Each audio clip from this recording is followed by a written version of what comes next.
Assalamualaikum warahmatullahi wabarakatuh. Baik, hari ini sebelum mulai pelajaran, mari kita berdoa terlebih dahulu. Berdoa dipersilakan, berdoa selesai. Ya, Bapak lihat semua sudah rapi, sudah siap untuk belajar ya. Sebelumnya Bapak absen dulu. Fulan hadir? Hadir ya? Ya. Sebelum memulai pelajaran, biar lebih semangat, lebih baik kita menyanyi ya, biar lebih semangat gitu ya. Kita akan menyanyi lagu Anak Sehat. Semua tahu lagunya kan? Ya, 1, 2, 3. Aku anak sehat, tubuhku kuat, karena ibuku rajin dan cermat. Semasa aku bayi, aku selalu diberi ASI, makanan bergizi dan imunisasi. Ya, sudah ya. Hari ini kita akan mempelajari tentang cedera dan cara penanggulangannya. Sebelumnya kita sudah mempelajari tentang olahraga ringan. Nah, saat ini yang berhubungan dengan minggu lalu juga kita mempelajari tentang cedera dan cara penanggulangannya. Sebelumnya Bapak ingatkan lagi, ambil pelajaran ini untuk diri kalian sendiri, bukan untuk Bapak. Jadi kalian harus belajar benar-benar ya. Ya, terima kasih.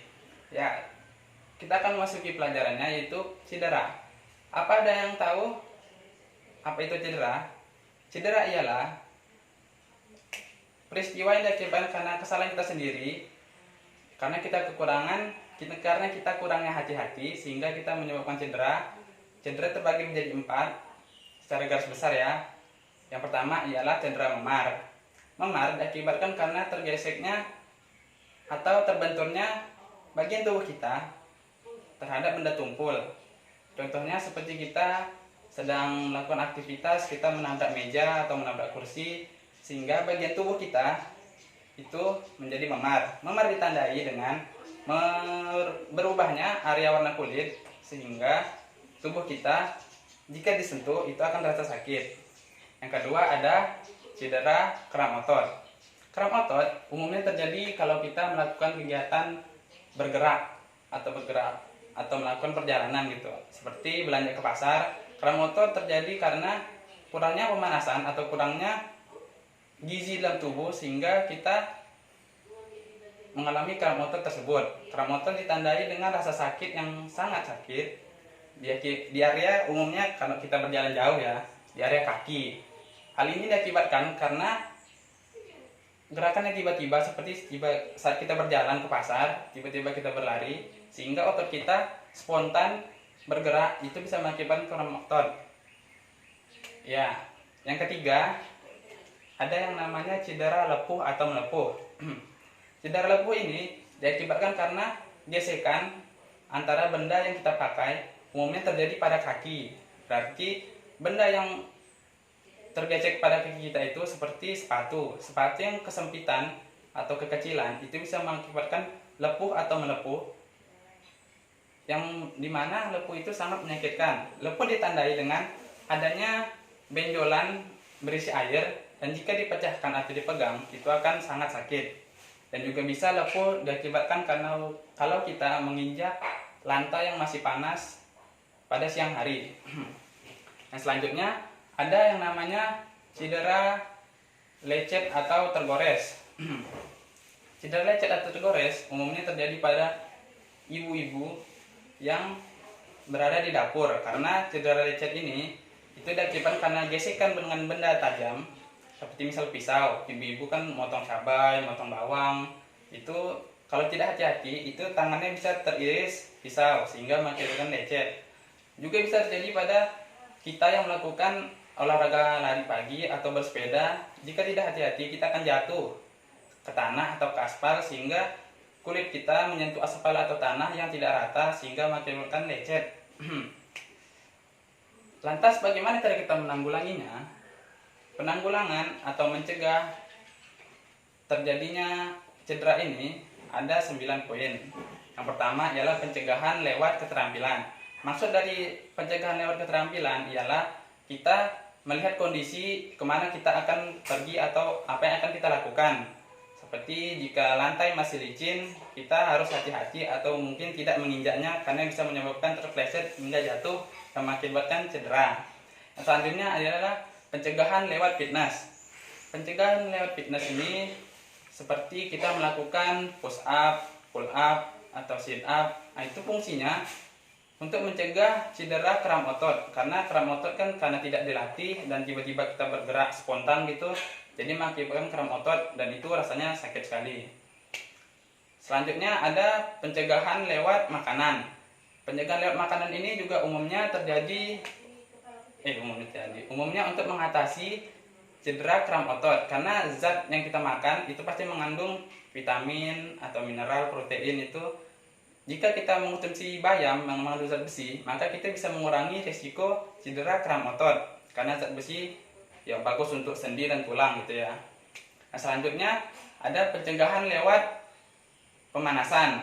Seperti yang kita tahu, pemanasan dianjurkan sebelum kita berolahraga. Jadi walaupun untuk olahraga, tapi kalau untuk kegiatan sehari-hari juga dianjurkan supaya kita tidak mengalami cedera. Seperti misalnya tadi belanja ke pasar, kita harus melakukan pemanasan terlebih dahulu. Jangan langsung kita lari, kita harus berjalan, atau mungkin kita jalan di tempat, atau mungkin bagaimana gitu, sehingga pencegahan kram otot itu bisa diminimalisir.